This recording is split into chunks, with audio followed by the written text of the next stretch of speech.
Welcome back to Fox Lore, where we like to have fun coloring. And today, we're going to color from the new Fun Coloring Halloween Activity Book. It's over on Amazon right now. So if you want to grab one and color along with us, or just see how fun coloring is being done, then join up. But first, we're going to do a page from the book, because in the book there's a quest. And so you have to have a map if you're going to go on a quest. And there's going to be problems and riddles and things you have to solve.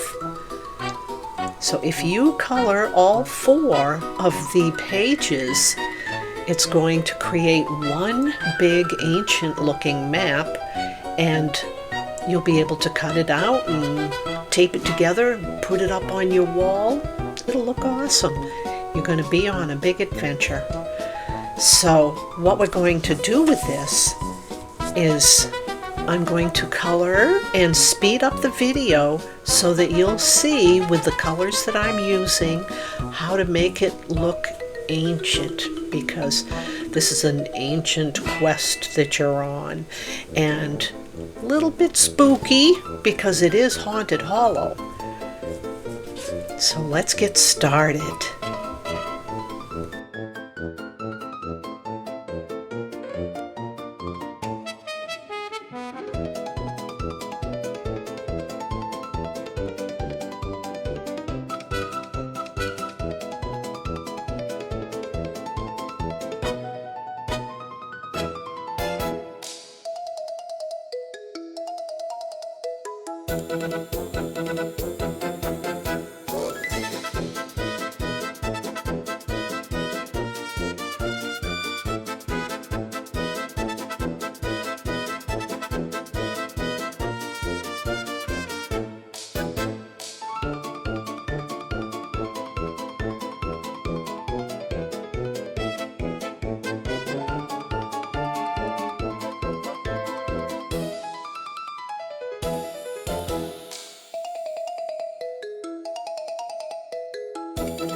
Don't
you just love foxlore?